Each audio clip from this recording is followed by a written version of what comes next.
Breaking news చూస్తున్నాము. హైదరాబాద్ కు చెందిన ఫాదర్ అరుల్ కరసాల అమెరికాలో దారుణ హత్యకు గురయ్యారు. అయితే గుర్తు తెలియని వ్యక్తి ఆయన్ని అతి సమీపం నుంచి 3 సార్లు కాల్పులు జరపడంతో కూడా ఆయన అక్కడికక్కడే కుప్పకూలి మృతి చెందారు. అయితే ఈ మృతికి గల కారణాలైతే ఇంకా బయటికి రాలేదు. అయితే ప్రస్తుతం అయితే అక్కడి అధికారులు కూడా ఒక వ్యక్తిని అయితే అదుపులోకి తీసుకున్నారు. ఇది ఓర్లాహోమాస్ చెందిన గ్యారీ హెర్మష్ అనే వ్యక్తిని అనుమానించి కూడా ప్రస్తుతం అదుపులోకి తీసుకుని అయితే పోలీసులు విచారిస్తున్నారు. ఎందుకు కాల్పులు జరిపారు, ఎందుకు చంపాల్సి వచ్చిందనే కోణంలో కూడా విచారణ అయితే జరుపుతున్నారు. అయితే కాన్సాస్ లోని సెనెకాలో మధ్యాహ్నం సమయంలో ఓ వ్యక్తి చర్చ బయట ఆయనపై సమీపం నుంచి 3 సార్లు కాల్పులు జరిపారు. ఈ ఘటనలో కూడా ఆయన అక్కడికక్కడికే కుప్పకూలి కింద పడి మృతి చెందిన ఘటన అయితే మనం చూస్తున్నాము. అయితే అటు అరుణ్ కరసాల కూడా అటు ఇక్కడ హైదరాబాద్ కి చెందిన వ్యక్తి ఆయన సుమారుగా ప్రస్తుతం అయితే అక్కడ అమెరికాలోనే ఉంటూ అక్కడ ఫాదర్ వృత్తిలో అయితే ఆయన కొనసాగుతున్నారు. అది ఘటన తర్వాత కూడా హుటాహుటిన అంబులెన్స్ లో ఆసుపత్రికి తరలించినా కూడా లాభం లేకపోయిందంటూ కూడా వైద్యులు తెలిపారు. కాన్సెస్ లోని సెయింట్ మేరీస్ లో ఉన్న ఇమ్యూలేట్ కాన్సెప్ట్ చర్చ ఆయన మరణాన్ని ధృవీకరించింది. సో దీంతో కూడా అధికారికంగా ఆయన మరణాన్ని అయితే ప్రకటించింది. అయితే గుర్తు తెలియని వ్యక్తి కాల్పుల్లో ఫాదర్ కొరసాల మరణించారంటూ ఇక తీవ్ర భావోద్వేగానికి అయితే గురయ్యారు. ఒక నాయకుడిని, స్నేహితుడిని కోల్పోయాం. ఈ హృదయ విదారక వార్తను వెల్లడించాల్సి రావడం బాధగా ఉందని Kansas City archbishop Joseph Fred Naumann కూడా పేర్కొన్నారు. ఈయన మృతిపై కూడా అటు అరుణ్ కురసాల మృతిపై కూడా ఆయన తీవ్ర భావోద్వేగం వ్యక్తం చేశారు. సో కాల్పులకు దారితీసిన పరిస్థితులపై అధికారులు ఎలాంటి సమాచారం అయితే ఇప్పటి వరకు వెల్లడించలేదు. అయితే ఈ ఘటనకు సంబంధించి ఒక వ్యక్తిని అనుమానిస్తూ కూడా గ్యారీ హెర్మష్ అనే వ్యక్తిని అనుమానిస్తూ కూడా అదుపులోకి తీసుకుని పోలీసులు అయితే విచారణ చేస్తున్నారు. దీని వెనుక ఎవరున్నారు, ఎందుకు కాల్పులు జరపాల్సి వచ్చింది, ఏమైనా కుట్ర కోణం దాగి ఉందా అనే కోణంలో కూడా పోలీసులు అయితే దర్యాప్తు చేస్తున్నారు.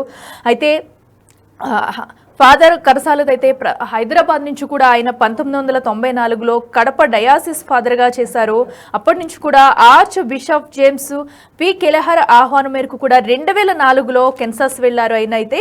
సో అప్పటి నుంచి కూడా 2011లో అమెరికా పౌరసత్వం పొందారు ఆయన. కురసాలైతే ప్రస్తుతం సెనెకాలోని సెయింట్ పీటర్ పాల్ కాథలిక్ చర్చిలో పాస్టర్గా పనిచేస్తున్నారు. అయితే ప్రస్తుతం ఆయన మరణం పట్ల ప్రతి ఒక్కరు కూడా తీవ్ర భావోద్వేగం వ్యక్తం చేస్తూ కూడా నివాళులు అయితే అర్పిస్తున్నారు. ఈ ఘటనకు సంబంధించి అటు నిందితుడు ఎవరైతే ఉన్నారో హెర్మష్ అయితే అనుమానిస్తూ కూడా ప్రస్తుతం అదుపులోకి తీసుకుని పోలీసులు విచారిస్తున్నారు. ఘటనకు సంబంధించిన వివరాలు కూడా బయటకు తెలియాల్సి ఉంది. ఇదే అంశానికి సంబంధించి మరింత సమాచారం ఢిల్లీ నుంచి మా ప్రతినిధి శివ అందిస్తారు.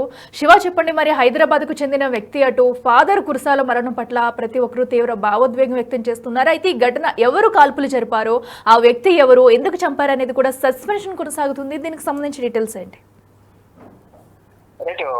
అసలు హైదరాబాద్ చెందిన ఫాదర్ ను అమెరికాలో దారుణంగా హత్య చేశారు. అతి సమీపం నుంచే దొండగుడు కాల్పులు జరిపారు. ఇక ప్రజెంట్ పోలీసుల అదుపులో అనుమానితులు ఉన్నారు. ఎందుకు కాల్పులు జరపాల్సి వచ్చిందనే దానిపై మాత్రం ప్రజలు దర్యాప్తు కొనసాగుతుంది. హైదరాబాద్ చెందిన కేథలిక్ మత గురువు ఫాదర్ అరుణ్ కరసాల 57 సంవత్సరాల అరుణ్ కరసాల అమెరికాలో గురువారం దారుణ హత్యకు గురారు.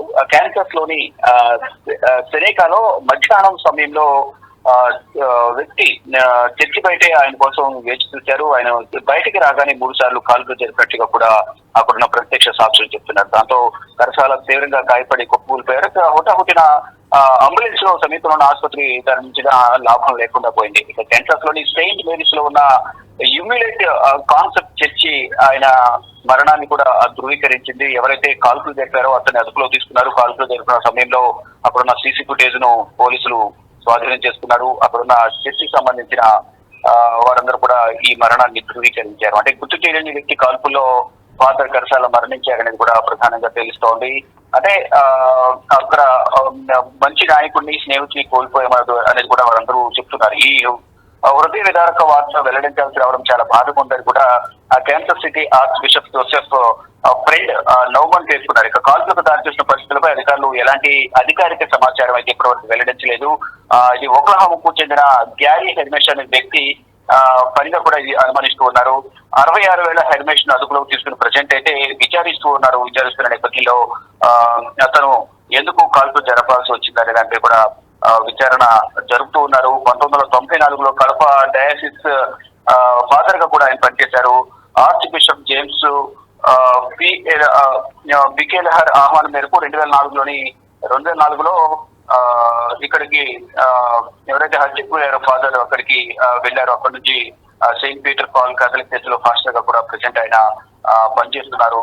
అంటే 2011లోనే ఆయన అమెరికా పౌరసత్వం పొందిన నేపథ్యంలో అప్పటి నుంచి కూడా ఆయన అక్కడే అమెరికాలోనే ఉంటూ ఇటు అక్కడ ఆ చర్చిలో పనిచేస్తున్నారు. అయితే ఈ కాల్పులు ఎందుకు జరపాల్సి వచ్చింది, ఈ ఇద్దరికి ఏమైనా విభేదాలు ఉన్నాయా, విభేదాలు ఎప్పటి నుంచి ఉన్నాయనేదంటే మాత్రం ప్రధానంగా ఎవరైతే అనుమానితులుగా భావిస్తూ అదుపులో తీసుకున్నారు దర్యాప్తు కొనసాగిస్తూ ఉన్నారు. శివ, మనం చూస్తున్నాము అరుల్ కురసాల అయితే ఇప్పటి వరకు చాలా కొన్ని ఇయర్స్ గా కూడా అక్కడ ఫాదర్ గా అయితే చేస్తున్నారు. అయితే ఈ నేపథ్యంలో ఇంతకు ముందు ఎప్పుడైనా ఇలాంటి ఘటనలు ఏమైనా చోటు చేసుకున్నాయా, దీనికి సంబంధించి ఏమన్నా అక్కడున్న వాళ్ళ బంధువులు స్నేహితులు కానీ దీనిపై ఏమైనా స్పందించారా ఇప్పటి వరకు? రేటైతే మంచి స్నేహితుడిని, మంచి ఫాదర్ ని కోల్పోయామంటూ కూడా అందరూ భావోద్వేగానికి గురవుతూ ఉన్నారు. అయితే గతంలో ఇటువంటి ఘటనలు జరిగాయా లేదనేది కూడా ఎవరు కూడా ప్రజెంట్ అయితే అధికారికంగా ప్రకటించడం లేదు. కానీ ఇప్పుడు పోలీసులు అదుపులు ఎవరైతే ఉన్నారో అనుమానితులు అతన్ని అదుపులో తీసుకున్నారు కాబట్టి ప్రజెంట్ అతను విచారించిన తర్వాత అసలు ఎందుకు విభేదాలు ఉన్నాయి, ఎందుకు కాల్పులు జరపాల్సి వచ్చిందనే దానిపై మాత్రం ప్రజెంట్ ఇక అధికారికంగా పోలీసులే వెల్లడించే అవకాశం అయితే కనిపిస్తుంది. ప్రజెంట్ ఆయన మృతదేహాన్ని కుటుంబ సభ్యులకు అప్పగించారు.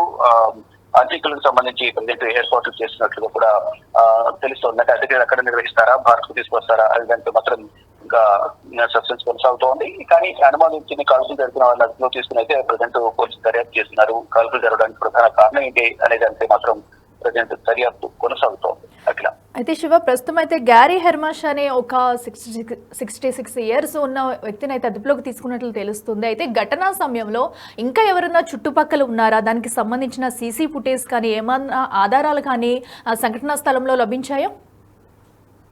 డెఫినెట్ గా అతను అదుపులో తీసుకున్న సందర్భంలో అక్కడ ఉన్న సీసీ ఫుటేజ్ ని కూడా మొత్తం క్షుణ్ణంగా పరిశీలిస్తున్నారు. అప్పుడైనా చంపుకోట ఎవరైనా చర్చి వద్దకు వచ్చి వెయిట్ చేశారా ఏంటి అనే దానిపై మాత్రం ప్రజెంట్ అయితే దర్యాప్తు కొనసాగుతుంది. అంటే సీసీ ఫుటేజ్ ను వాళ్ళు స్వాధీనం చేసుకుని ఎవరెవరు అనుమానితులుగా, ఎవరైతే అనుమానంగా ఇక్కడ సంచరించారో, ఎవరెవరు అతనితో పాటు వచ్చారు, ఎవరున్నారు అనే కోణంలో ప్రజెంట్ ఆ సీసీ ఫుటేజ్ ను కూడా స్వాధీనం చేసుకున్నారు. ప్లస్ అతను కూడా ఎవరెవరు మీతో ఉన్నారు, ఎవరెవరు వచ్చారు ఇక్కడికి అనే దానికి కూడా అతను కూడా పరిశీలిస్తున్నట్లుగా తెలుస్తోంది.